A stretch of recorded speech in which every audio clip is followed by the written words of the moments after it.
saya terus sholat. Buat apa ya? Buat pahitren dan buat semua mitra. Beneran saya doa. Mudah-mudahan bisa jadi bisnis gede. Dan tahu gak sih? Tahu gak? Sampai 3 bulan terakhir ini 2016, pahitren mencapai angka 1 triliun transaksi dengan penghasilan 300 miliar. Lebih gak dari yang ditawarin sama Bulan Lalu. Lah, pakai pahitren bayar 3,5. Pakai yang lain nggak bayar, ya pakai aja yang lain. Emang gua maksa? Iya benar. Pakai aja yang lain, tapi yang lain kan nggak bagi apa-apa sama lu. Seumur hidup lu make, seumur hidup lu jadi pemakai. Lah kalau gua apa? Gua bagi. Lu beli tiket kereta, nih gua punya untung sekian, tiket kereta gua bagi lu ya. Dan gue bagi lagi kepada orang-orang yang sudah menjadikan lu ikut pakai pahitren. Itu namanya multi level direct selling. Mana ada yang jelek. Lu ikut sama gue segitu harganya, nggak ikut sama gue segitu. Bedanya apa? Ikut sama orang nggak dapet lu fee adminnya, sama gue dapet. Nah, karena lu ikut jadi owner, wayanya aja tuh bayar. Masa ikut jadi owner nggak bayar? Kan megang saham hitungannya. Hah? Betul nggak? Nah, ingat contoh yang tadi, tanah 3.000 jadi pasar.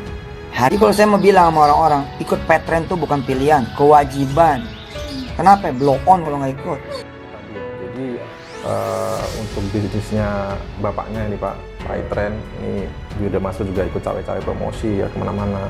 Kemudian di bisnis Wirda seperti iCoin, kemudian MAB, ini juga Masur ikut terlibat di sana. Ini artinya kolaborasi bapak dan anak ini telah merugikan masyarakat gitu Pak.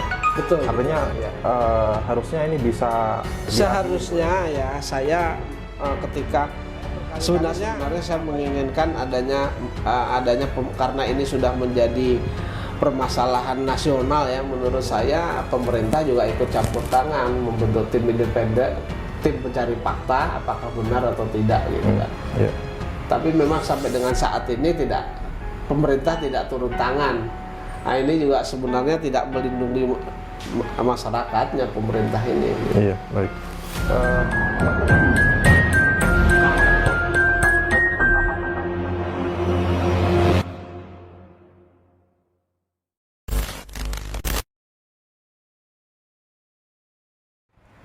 Baik Pak, ini berarti masyarakat sudah sadar ya untuk menjauhi segala macam bisnis-bisnis atau mungkin apapun yang dibuat oleh warga Yusuf Mansur gitu Pak ya. Dan ini bicara soal pahitren gitu Pak ya, bagaimana pahitren ini telah merugikan ya jutaan warga Indonesia gitu Jutaan Pak. orang. Dan Yusuf Mansur sendiri ternyata mempromosikan bukan hanya di Indonesia gitu Pak, ini di luar negeri, di Taiwan, di Hong Kong, di Korsel. Ini Yusuf Mansur menyisipkan penawaran-penawaran pahitren ya, kemudian misalkan gagasan patongan usaha itu di dalam kajian. Artinya memang niat awal dari Yusuf Mansur datang ke luar negeri itu bukan mengisi ceramah. Ya sekali adulah Ya. sekaligus nyelam minum air. Iya, iya. Ya. Tapi saya menyayangkan ya ketika perbuatan Yusuf Mansur seperti itu, karena hampir rata-rata yang menjadi korban di luar negeri ya, di Hong Kong, di mana-mana itu adalah sebagian besar adalah TKI ya, tenaga kerja Indonesia baik pria maupun wanita, yang mereka kan sebenarnya kesana itu mencari kehidupan yang lebih layak, kemudian untuk hidup. Nah, ternyata kan sebagian besar ada yang tertipu Mas. Iya betul. Ya ngelus dada saja Mas. Iya, baik. Iya, ya bukan hanya Yusuf Mansur ya, ini Wirda Mansur juga, ini anaknya kan turut juga mempromosikan gitu. Di pahitren sendiri kan di dalam struktur direksinya atau organisasinya gitu Pak ya, ini ada Yusuf Mansur berpegang sebagai owner dan istrinya ini sebagai komisaris kalau tidak salah Pak ya. Ya, jadi kalau dalam pengurusan yang saya dapat aktenya itu yang di Hotel City itu berkaitan dengan Hotel City itu adalah hanya 2 keluarga di sana. Pemiliknya adalah Yusuf Mansur dan Yusuf Mansur secara pribadi ya, terus kemudian pahitren ya. Nah, pahitren ini siapa yang punya? Juga Yusuf Mansur, artinya semua Yusuf Mansur. Kemudian yang menjadi pengurus di sana baik itu komisaris maupun direktur hanya 2 keluarga, keluarganya Yusuf Mansur dan Jody. Yusuf Mansur bersama istrinya, Jody bersama istrinya. Padahal itu dananya untuk beli itu diambil dana patungan dari umat. Iya. Tapi kenapa dimiliki oleh pribadi kan begitu? Ada apa kan begitu? Iya, iya. Dan ditagih-tagih, ketika ditagih mereka juga tidak memberikan, tidak mengembalikan kan begitu. Iya, baik. Ya, ini menarik juga ya. Satu lagi saya tambahkan, ketika Paytrend Asset Management ditutup, maka Yusuf Mansur mengatakan sudah tidak ada uang orang lain yang di sana. Iya. Ternyata kan ada gugatan. Betul. Ada gugatan PKPU. PKPU ada gugatan, itu malah pengurus atau pengurusnya kayaknya itu. Iya. Ya, Itu, yang mengajukan gugatan ya. walaupun gugatannya lagi-lagi di NO begitu. Iya, iya. Di dalam promosi Paytrend ini kan juga melibatkan Wilda Mansur ya Pak. Ini kita tampilkan dulu promosi Wilda Mansur di berbagai tempat dan juga di Hong Kong. Nah, berikut video teman-teman. Ya, Pak. Semangat sini, ucapan sana sini, yang nggak ngedukung banyak, yang ngedukung lebih banyak. Ada aja gitu ya Kak, supaya paling ngedukung doang lah, paling penipuan malah dan yang lainnya. Saya tahu gitu, saya melihat gimana perjuangannya Papa dari awal banget sampai hingga saat ini. Dan tahu gak sih sebenarnya, ini rahasia tapi saya bongkar, rahasia perusahaan tapi saya bongkar karena saya tahu rahasia.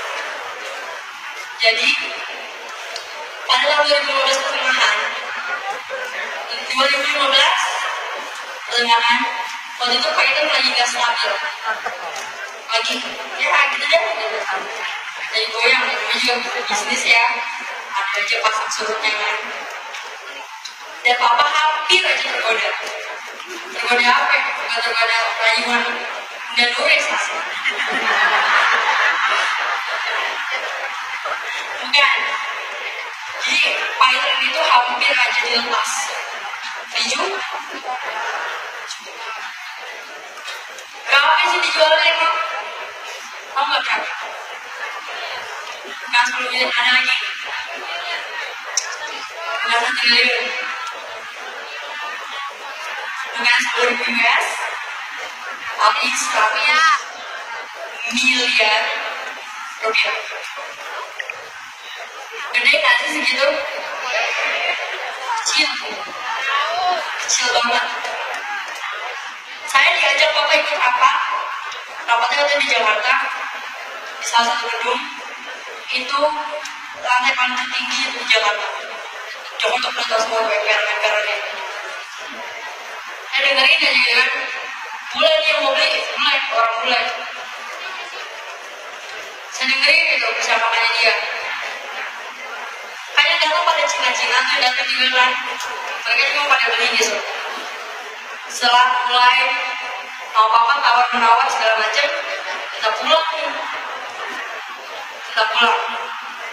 di mobil. Papa nanya sama saya, Kak, gimana menurut Kakak Paytrend dijual atau enggak gitu.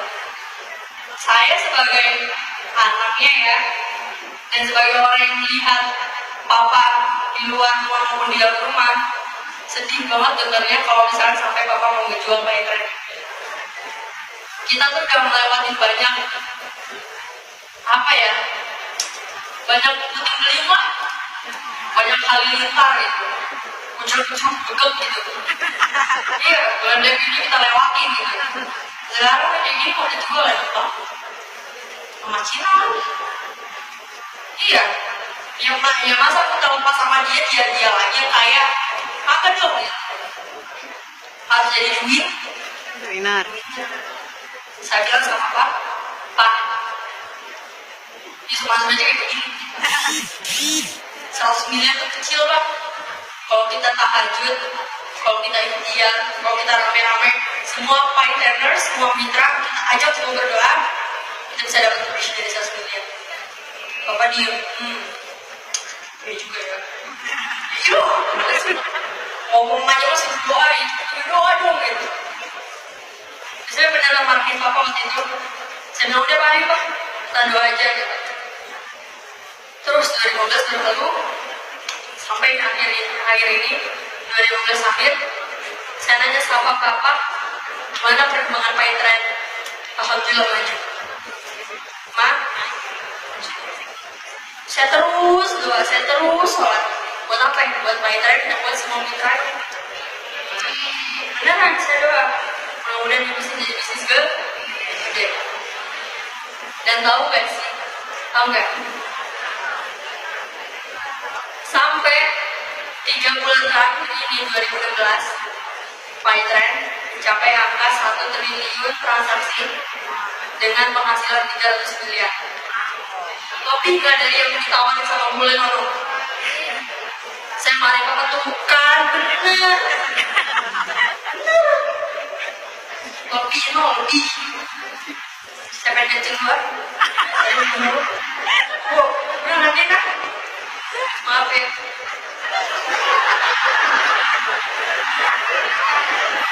Itu tadi ya. Jadi untuk bisnisnya bapaknya ini Pak PayTrend ini Wirda Masrur juga ikut cawe-cawe promosi ya kemana-mana. Kemudian di bisnis Wirda seperti iCoin, kemudian MAB ini juga Masrur ikut terlibat di sana. Ini artinya kolaborasi bapak dan anak ini telah merugikan masyarakat gitu Pak. Betul. Artinya betul, ya. Harusnya ini bisa Seharusnya ya saya ketika sebenarnya apa yang dilakukan oleh Yusuf Mansur dalam bisnis kemudian Wirda Mansur ini kan Ya. sudah merugikan masyarakat. ya Seharusnya ada yang berani melakukan upaya hukum kan Ya. gitu. Ya kalau mereka ada yang minta bantu nanti kita bantu melakukan upaya hukum ya itu.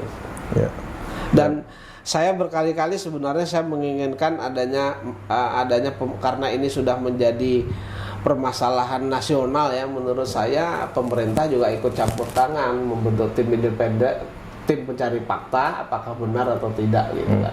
ya Tapi memang sampai dengan saat ini pemerintah tidak turun tangan.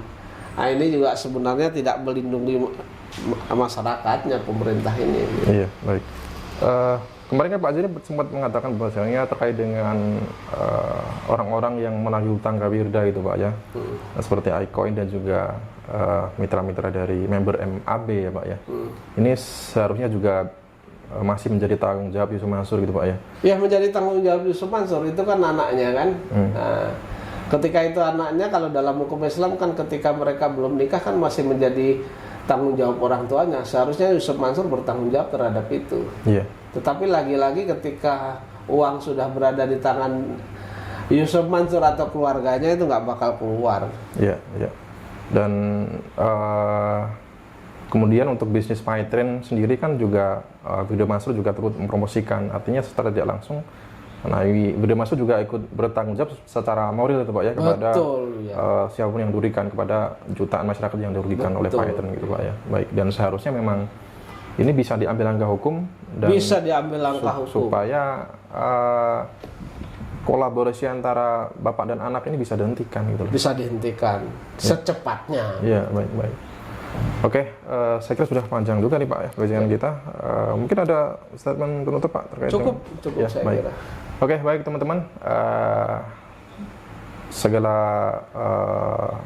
macam bisnis yang dibuat dari keluarga Yusuf Mansur seperti PayTrend, investasi batubara, umroh merdeka, tabung tanah, Moyafidi, Hotel City, MAB, kemudian iCoin ini sudah terbukti merugikan masyarakat, dan kemudian ketika masyarakat ini menggugat atau menuntut hak-haknya ini pun menemui kesulitan, dan tentunya berbagai macam bukti, berbagai macam video-video yang menampilkan kebohongan-kebohongan Yusuf Mansur ini masyarakat semakin sadar untuk menjauhi segala macam bisnis Yusuf Mansur dan juga untuk memboikot usaha-usahanya gitu Pak ya. Iya. Baik.